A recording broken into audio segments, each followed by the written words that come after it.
पानी पीकर जात पूछना, पहला प्रश्न आपका है, आपको बताना है इसका मतलब क्या होता है। आंसर की अगर यहाँ पर हम बात करेंगे, ऑप्शन सी हो जाएगा, काम निकलने के बाद सोचना। तो काफ़ी लोग आपने ऐसे देखे होंगे कि काम निकलने के बाद सोचते हैं, पानी पीकर जात पूछते हैं। अगला प्रश्न आपका दूसरा है, वाक्यों का वर्गीकरण मुख्यतः कितने प्रकार से होता है। ऐसे प्रश्न आपके पेपर में जरूर आता है, जब उसको थोड़ा सा पेपर का लेवल थोड़ा सा कठिन करना होता है तो ऐसे प्रश्नों को जरूर देता है। देखो यहाँ पर हम बात करेंगे, वाक्यों का वर्गीकरण दो प्रकार से होता है। एक तो होता है अर्थ के आधार पर और दूसरा होता है रचना के आधार पर। तो अगर यहाँ पर हम बात करेंगे अर्थ के आधार पर वाक्यों का वर्गीकरण, 8 हैं, 8 प्रकार हैं। कौन कौन सा? विधानवाचक, निषेधवाचक, आज्ञावाचक, प्रश्नवाचक, इच्छावाचक, संदेहवाचक, विस्मयवाचक और संकेतवाचक, 8 हो गए। रचना के आधार पर वाक्यों का वर्गीकरण 3 होता है, सरल, संयुक्त और मिश्र। इस तरीके से अगर यहाँ पर हम बात करेंगे तो वाक्यों का जो वर्गीकरण है मुख्यतः आपका 2 तरीके से हो जाएगा। ऑप्शन नंबर आपका यहाँ पर ए हो जाएगा। आगे यहाँ पर हम बात करेंगे, ये आपका इंग्लिश में लिखा हुआ है, आपको हिंदी में इसको बताना है, इसका सही अर्थ क्या होगा, सही इसका मतलब क्या होगा। पेपर में इस तरह का प्रश्न भी आपके एग्जाम में पूछा जाता है, खासकर यूपी ट्रिपल एससी के पेपर में ऐसा क्वेश्चन जरूर देता है। अब इंग्लिश में लिखा गया है, हिंदी में आपको इसका मतलब बताना है। तो सभी ऑप्शन को अगर आप देखोगे तो इसका सी है कि मेरा दिल बाग बाग हो गया, ये ज़्यादा अच्छा सेंटेंस रहेगा हिंदी में। ठीक है, अगला यहाँ पर नंबर 4, पवन का संधि विच्छेद। पवन का संधि विच्छेद क्या होता है? तो 4 आंसर आपके सामने, पवन नहीं लिखा है यहाँ पर, पावन, सॉरी पावन लिखा है, पावन। ठीक है, पावन का संधि विच्छेद क्या होगा? पावन का। ठीक है, तो पावन की हम लोग बात करेंगे, यानी कि पौ प्लस अन, पौ प्लस अन। तो आंसर आपका ऑप्शन सी हो जाएगा। इसमें आपका कौन सा संधि है? अयाद स्वर संधि। ठीक है, नंबर 5 में हम लोग आ जाते हैं। आपको बताना यहाँ पर नंबर 5 क्वेश्चन है कि कौन सा अकर्मक क्रिया है। आपको इसमें अपनी अकर्मक क्रिया को पहचानना है। इन सभी ऑप्शन में कौन सा आपको दिख रहा है कि अकर्मक क्रिया? आंसर ए रहेगा आपका, बी रहेगा, सी रहेगा या आपका डी रहेगा। ये भी बहुत सिंपल सा क्वेश्चन आप करेगा। क्वेश्चन नंबर आपको यहाँ पर दिया गया है। अच्छा, 5 नंबर क्वेश्चन आपको मिस हो गया, पहले 5 पर आते हैं। शब्द आपको बताना है यहाँ पर कौन सा शुद्ध है। ठीक है, इन सब में कौन सा आपका बिल्कुल शुद्ध? गंगा जल, बे, बुनियाद, बड़ा सा या चौपाया, इनमें से कौन सा आपका बिल्कुल सही है? आंसर ए रहेगा आपका, बी रहेगा, सी रहेगा, डी रहेगा। तो अगर सही की बात करेंगे तो आपका बड़ा सा बिल्कुल ठीक है, क्योंकि आप सभी को पता है कि हिंदी वर्तनी का महत्वपूर्ण नियम है कि सा, जैसा, आदि, अगर आप वाचक जो आपके शब्द होते हैं अगर इनको जोड़ते हैं तो उससे क्या होता है, वहाँ पर बड़ा सा, छोटा सा, ठीक है, इस तरीके से हम उसको लिखते हैं और बीच में योजक चिन्ह लगा देते हैं। बाकी बेबुनियाद भी गलत है, चौपाया भी गलत है और गंगा जल भी गलत है। ठीक है, तो बड़ा सा आपका बिल्कुल सही शब्द रहेगा यहाँ पर। नंबर आते 6 पे, आक्रामक क्रिया आपको बताना है। आक्रामक क्रिया आपको यहाँ पर बताना है।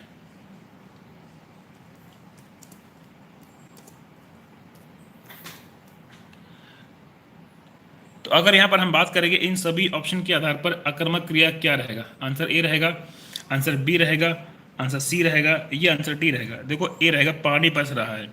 आप सभी को पता है कि जिस क्रिया की व्यापार का फल कर्ता पर पड़ता है, कर्म साथ में नहीं होता है, उसे हम लोग बोलते हैं अकर्मक क्रिया बोलते हैं। यहाँ पर क्या है? पानी बरस रहा है, मतलब सिंपल सा अकर्मक क्रिया है। बाकी मैं गेहूँ पिसवाता हूँ, गेहूँ है। श्याम निबंध लिखता है, निबंध है।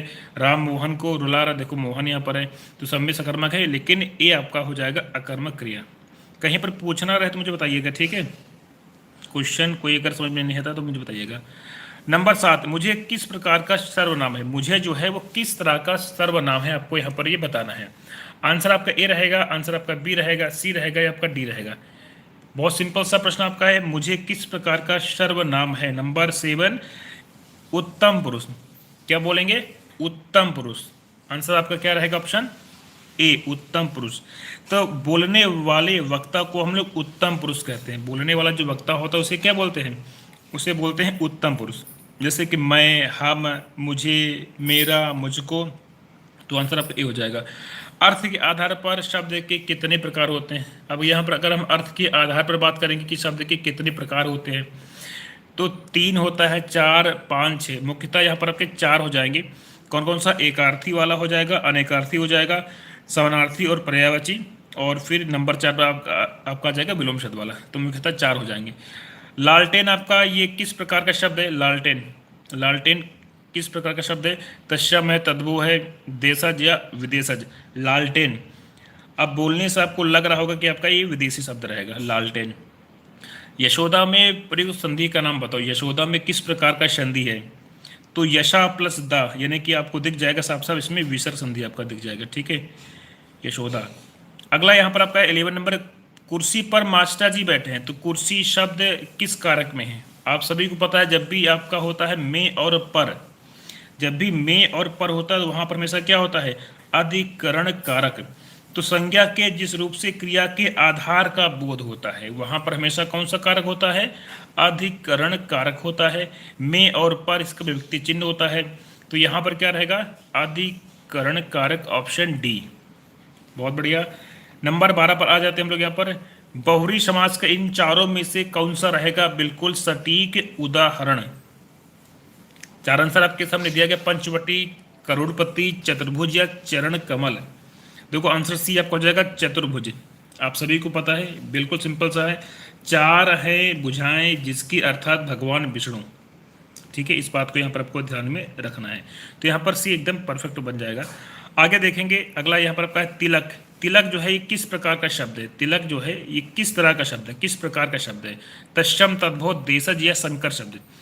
तो तिलक का टीका होता है, तिलक टीका। तिलक क्या होगा? यानी कि तत्सम शब्द हो जाएगा, इसका तद्भव टीका हो जाएगा।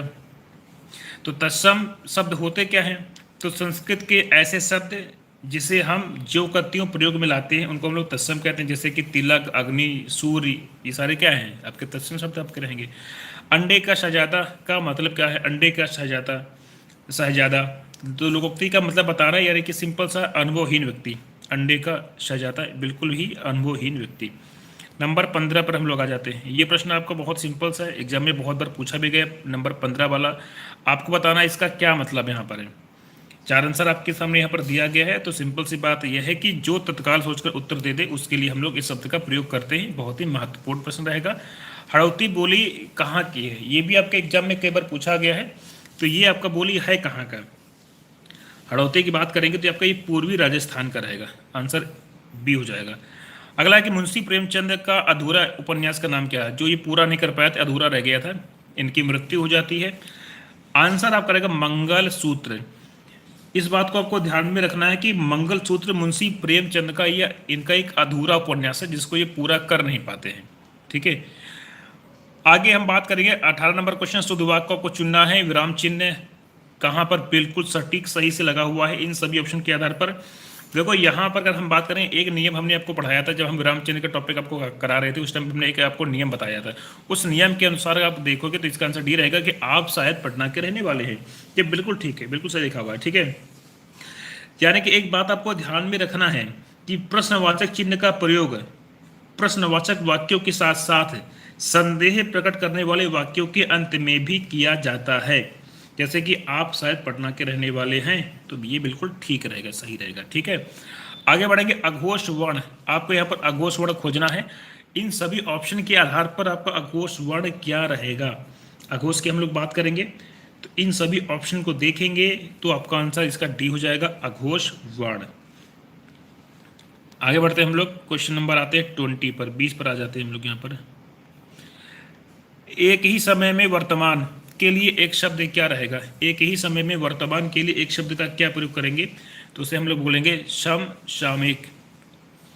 पार्थिव, पार्थिव, इन सभी ऑप्शन में क्या टिक करोगे? पार्थिव। बिल्कुल इंपॉर्टेंट है, बहुत सारे पेपर में बार बार रिपीट किया गया है। मतलब सिंपल सा, जिसका संबंध पृथ्वी से है, जिसका संबंध पृथ्वी से है। आगे यहाँ पर हम बात करेंगे, आपसे विलोम शब्द पूछा गया। बहुत ही सिंपल सा प्रश्न आपका है, विलोम शब्द आपसे पूछ रहा। 4 आंसर आपके सामने यहाँ पर दिया गया। क्वेश्चन नंबर आपका है 22, आंसर आपका रहेगा। अगला है घर का पर्यायवाची क्या होता है? घर का पर्यायवाची शब्द इन सभी ऑप्शन के आधार पर क्या होगा? तो घर का यहाँ पर आपको हो जाएगा गे है, बिल्कुल सही आंसर आपको हो जाएगा। नंबर 24 पे आते हैं, विपरीत शब्द बताना है शोषक का। शोषक का विलोम शब्द क्या होता है? शोषक। शोषक हो जाएगा पोषक, आंसर बी। कहावत में प्रयुक्त प्रत्यय क्या है? कहावत। तो कहावत की हम लोग बात करेंगे, ठीक है। तो सिंपल सी बात क्या है कि वे शब्दांश जो मूल शब्द के अंत में जुड़कर एक नया अर्थ देते हैं उन्हें हम लोग प्रत्यय बोलते हैं। क्या बोलते हैं? उनको हम लोग प्रत्यय कहते हैं, ठीक है। जैसे कह है, कह शब्द में अगर आवत जुड़ जाएगा तो कहावत बन जाएगा। कह प्लस आवत कहावत, तो ये आवत हो जाएगा, आंसर नंबर आपका डी बन जाएगा। आते हैं हम लोग 26 पर। यहाँ पर क्या बोला गया देखिए जरा, इस प्रश्न को जरा पढ़िए। यहाँ पर आपको क्या करना है, इसमें आपको क्रम से लिखना है, ठीक है। पूरा क्वेश्चन को पढ़ना है, फिर उसको एक क्रम में आपको लिखना है, ठीक है। प्रतियोगिता में भेजे गए फोटो और फोटो वापस नहीं भेजा जाएगा, ये पहला और लास्ट का लिखा हुआ है, बीच के चारों को क्रम में आपको लगाना है। अगर आप इस 26 नंबर प्रश्न को देखेंगे तो कैसा यहाँ पर होना चाहिए था? प्रतियोगिता में भेजे गए फोटो के साथ उचित आकार का पर्याप्त डाक टिकट लगा और अपने पते वाला लिफाफा, ठीक है, लिफाफा अवश्य भेजे ताकि फोटो अस्वीकृत होने पर उसे वापस भेजा जा सके, वरना अस्वीकृत फोटो वापस नहीं भेजा जाएगा। तो यानी कि अगर हम बात करेंगे इसका जो आंसर बनेगा, सबसे पहले क्या आएगा? सबसे पहले आपका रा आ जाएगा, सबसे पहले आपका आ जाएगा रा, ठीक है। रा के बाद फिर आपका वा आ जाएगा, रा के बाद फिर आपका वा आ जाएगा, ठीक है। वा के बाद फिर आपका या आ जाएगा, और या के बाद फिर आपका यहाँ पर ला आ जाएगा, ठीक है। तो इस तरीके से यहाँ पर इसको मैच करेंगे। तो अगर हम इस क्वेश्चन के ऑप्शन आंसर की बात करेंगे, इसका आंसर इन सभी में से क्या रहेगा? इन चारों में से इसका आंसर 26 का क्या रहेगा? तो आपका डी हो जाएगा। आगे देखेंगे 27 नंबर प्रश्न। इस तरह के प्रश्न आपके पेपर में आते हैं। फोटो के साथ प्रतियोगी फोटोग्राफर हानि के लिए वह स्वयं जिम्मेदार होगा। मतलब पहला लास्ट वाला दे दिया कि बीच के चारों को आपको अरेंज करके लिखना है। इसको पढ़ेंगे तो आपको समझ में आ जाएगा।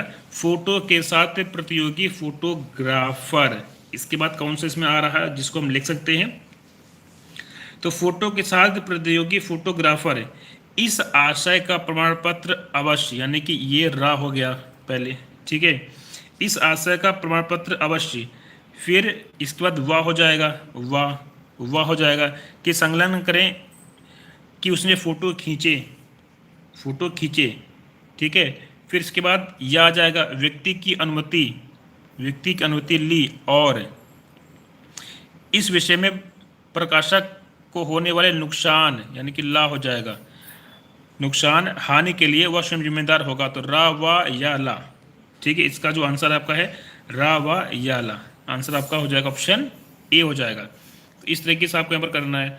नंबर 28 पर आते हैं। यहाँ पर भी आप देखेंगे तो पहला और लास्ट वाला यहाँ पर दे दिया है कि बीच के चारों को आपको अरेंज करके लिखना है। अगर हम इस 28 नंबर प्रश्न की बात करेंगे तो इसका आंसर आपका रहेगा ऑप्शन नंबर आपका सी हो जाएगा, ठीक है। आगे देखते हैं अगला प्रश्न 29 पर आ जाते हैं हम लोग। यहाँ पर क्या है, इसमें भी आपको इस पूरे क्वेश्चन को पढ़ना है, रीड करना है। व्यावसायिक बाराती अपने अनुभव का लाभ उठा, फिर आपका लास्ट वाला लिखा हुआ है, इस समय का सदुपयोग करके नए रिश्तों का ताना बाना बुनते। अब बीच के चारों को यहाँ पर आपको मैचिंग करना, इनको मैच करना आपको यहाँ पर, ठीक है। 29 नंबर क्वेश्चन की अगर यहाँ पर हम बात करेंगे तो देखो इसमें सबसे पहले आप या लिखोगे, फिर आपका ला रहेगा, फिर आपका रा रहेगा, फिर आपका वा रहेगा। तो इसका आंसर आपका डी बन जाएगा, ठीक है। नंबर 30 पर आते हैं। तुलसीदास जी कई वर्षों तक काशी में रहने के पश्चात, फिर लास्ट में देखो यहाँ पर लिखा हुआ है, ये दोनों आपके पहले से लिखे हुए, बीच के चारों को आपको मैचिंग करना, ठीक है। तो तुलसी जी कई वर्षों तक काशी में रहने के पश्चात, यहाँ पर आपका फिर क्या रहेगा, अयोध्या चले गए। आंसर आपका यहाँ पर ला सबसे पहले रहेगा, ला सबसे पहले रहेगा, और ला एक में है, बस ऑप्शन ए में ही ला पहले है, तो बस एक के टिक करो और आगे बढ़ जाओ, फिर आपको ज़्यादा इसमें सोचना नहीं है। आगे हम लोग बढ़ते हैं। प्रश्न नंबर आपका है 31 से 35 तक। आपको यहाँ पर एक पैराग्राफ है और पैराग्राफ के अनुसार आपको आंसर टिक करना है, ठीक है। तो यहाँ पर हम लोग पैराग्राफ पे बहुत ज़्यादा समय नहीं देंगे, आपको इसका पीडीएफ मिल जाएगा, तो पीडीएफ में पैराग्राफ को पढ़ के इसके आंसर को खोजने का प्रयास करिएगा, ठीक है, कि हाँ इसका क्या आंसर है। यहाँ पर मैं आपको आंसर सभी क्वेश्चन का बता दूंगा कि किसका क्या आंसर है, फिर आप इसको प्रैक्टिस करिएगा जब आपको पीडीएफ मिल जाएगा, ठीक है, क्योंकि पढ़ने में आपको समय भी लगेगा यहाँ पर। तो ये पूरा एक पैराग्राफ है, पेपर में पैराग्राफ आपको जरूर पूछता है, जरूर देता है पैराग्राफ, ठीक है। ये पूरा यहाँ पर इतना बड़ा आपका ये पूरा पैराग्राफ है जिसको आपको एग्जाम भी देगा, और पैराग्राफ के अनुसार 3 से 4 या 3 से 5 प्रश्न आपसे पूछता है हमेशा, ठीक है। तो मैं यहाँ पर आपको आंसर बता देता हूँ सारे, और आप इसको फिर पीडीएफ फॉर्मेट में इसको खोजिएगा, करने का हो रहा है या मिस्टेक भी हो रहा है। उपरोक्त शीर्षक, उपरोक्त गद्यांश का सही 31 नंबर में, तो शांत रहो और सुखी रहो, ये रहेगा। क्रोध आने की स्थिति में शांत रहने की प्रवृत्ति को क्या नाम दिया गया है, तो ये आपके पैराग्राफ के अनुसार ही है। इसको बोला गया महायोग। क्या बोला गया इसको? इसको बोला गया महायोग। क्रोध काबू करने, क्रोध को काबू में रखने से मुख्यतः कौन से रोग दूर होते हैं? रोग कौन सा दूर होता है अगर क्रोध को काबू में रखेंगे, ठीक है। तो इसका आंसर क्या रहेगा? पाचन क्रिया से जुड़े, यानी कि ये आपके पैराग्राफ के अनुसार ही है। 34 पर आइए, चिंता की रेखाएं कहाँ उभर आती हैं? चिंता की रेखाएं कहाँ उभर आती हैं? तो आपका रहेगा ओजस्वी चेहरे पर, ठीक है। और एक लास्ट इसका रहेगा यहाँ पर जो है, शांत रहने की प्रक्रिया में आगे बढ़ने के लिए रात को क्या करें? 35, तो इसका रहेगा क्रोध के अनुभव डायरी पर लिखें। तो ये पैराग्राफ के अनुसार ही आपको यहाँ पर इनके आंसर टिक करने हैं, ठीक है। तो इसको आप पूरा पढ़िएगा, पीडीएफ आपको मिल ही जाएगा टेलीग्राम पर, फिर आप इसको करिएगा, ठीक है। अब हम आगे के प्रश्न करते हैं जो कि आपको यहाँ पर तुरंत आंसर करने हैं, ठीक है। वह अब यहाँ पर आपको बताना कि गलत कहाँ है, किस में गलती है। जो सही है उसको आपको इन चारों में से लिखना है, उसको चूज करना है, ठीक है। तो 36 में बात करेंगे, तो यहाँ पर जो शुद्ध शब्द होता है वो होता है कवयित्री होता है। प्रधानमंत्री की भाषण की, ये देखो यहाँ पर गलत लिखा हुआ है, इसको आपको शुद्ध लिखना है कि यहाँ पर सही क्या होगा, ठीक है। तो इसका जो आंसर है आपका रहेगा श्रुत लिपि। ऑप्शन आपका नहीं बी नहीं होना चाहिए था यहाँ पर।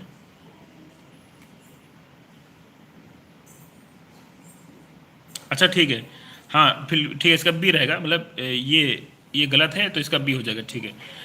तो 37 हो गया। 38 की हम लोग बात करते हैं, भग्गू सेठ जो बहुत है, ठीक है, ये गलत लिखा हुआ है। इसका शुद्ध शब्द क्या रहेगा, यानी कि ऑप्शन नंबर ए हो जाएगा दुष्चरित्र। अब 39 से लेकर 40 तक आपको लोकोक्ति दिया गया, ठीक है।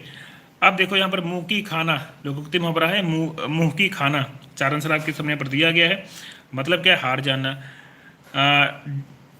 डपोर शंख, चार आंसर आपके सामने दिया गया, डपोर शंख यानी कि 20 रुपये की बात करने वाला।